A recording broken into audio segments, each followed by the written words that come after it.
Hi, welcome to Comet Computer Private Limited e-learning program.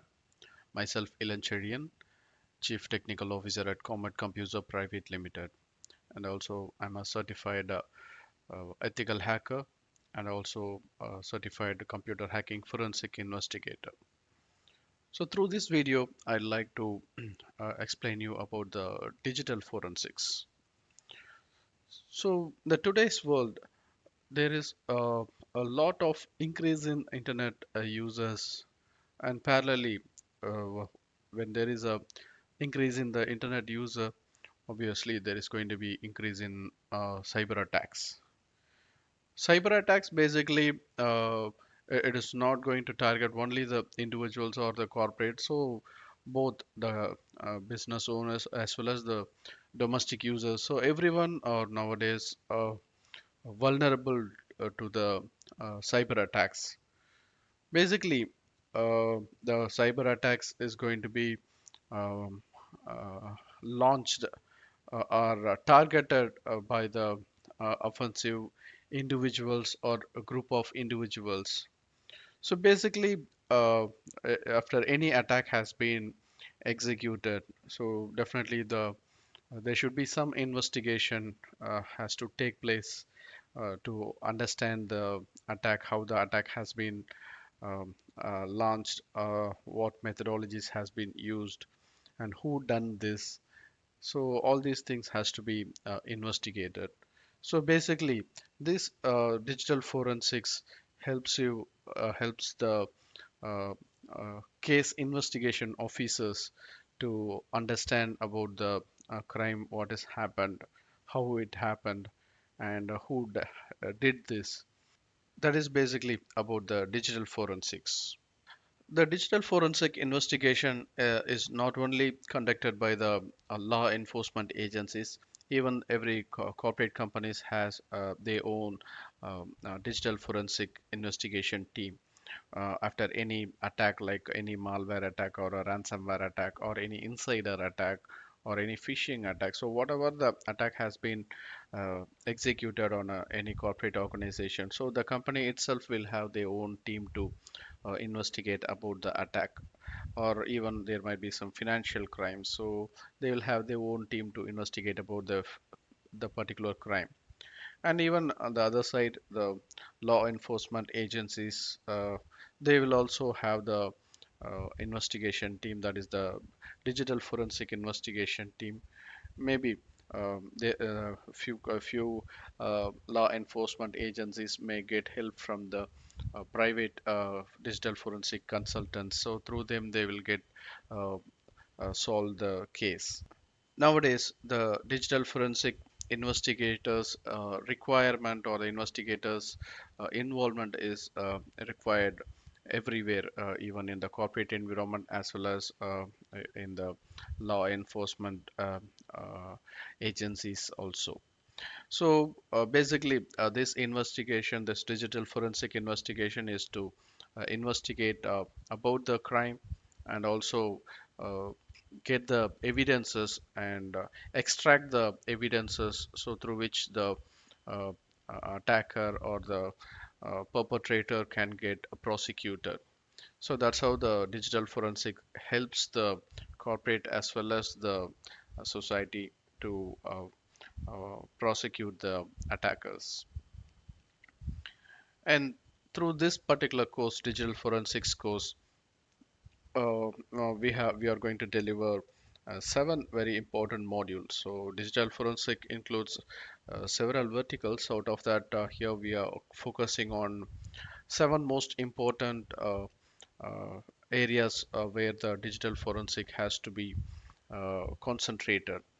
And here we are starting with the module. The first module will be discussing about the digital forensic, what is digital forensics, and what are all the components of the digital forensics. So, or what are all the challenges of the digital forensics. So, several things we'll be discussing in the introduction. Then the second module will be discussing about the computer or the digital forensic investigation process. So in this digital investigation process, we should follow a certain procedures. So in this module, we'll be discussing about the procedures which has to be followed by the forensic investigator, and also we'll be discussing about the tools which is going to be used for the forensic investigation. And in the third module, we'll be understanding about the hard disk and the file systems, because in most of the cases, the evidences is going to be stored in the hard disk, and the evidences should be extracted from the hard disk. So where the investigation officer or the digital forensic investigator should have a better understanding about the hard disk and the file system, so which is going to help the investigation a lot. And the third module is going to be the data acquisition and the duplication. So this is very essential when acquiring any evidences from the crime scene, or after any attack has been executed on a corporate environment. So this data acquisition and the duplication is going to be very much essential. So here we'll be understanding about the data acquisition process and the duplication process, and how the evidence has to be preserved, and how the evidences has to be handled, and how the evidences has to be uh, put into the forensic process. So everything will be understanding here. And the next module, the module 5, will be discussing about the operating system forensics. So where we'll be understanding about the uh, operating system, and how the operating system forensics has to be done, and what are all the evidences to be collected from the operating system, and what are all the tools that can be used to extract the evidences. So on, we'll be discussing on that. And the next module is going to be the network forensics, so where we'll be discussing more about the network related forensic investigation, like extracting information or the evidences from the network devices, like uh, switch or router or a firewall or a IDS. So more on, we'll be focusing on the network components.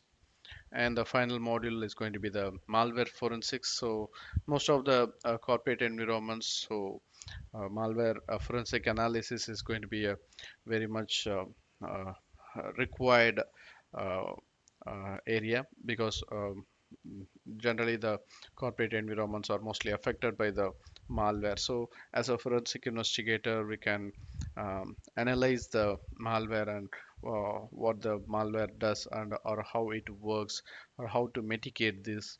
So this kind of analysis is going to be understood in the malware forensics. And that's all about the modules which we are going to discuss in this particular course.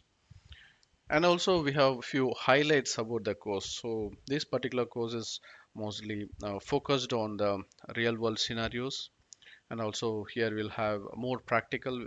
Obviously we'll also have the theoretical part, so after understanding the concepts, so we'll have more on the practicals. And also through this course, we'll be going through some practical demonstrations, so where we are going to use the latest tools for that. And also, while the classes are in progress, so definitely you should also have the hands-on experience. So where we'll also help you to set up your own lab for practicing. And that's about the highlights of the course. And get trained and become a security professional. Thank you. Bye bye.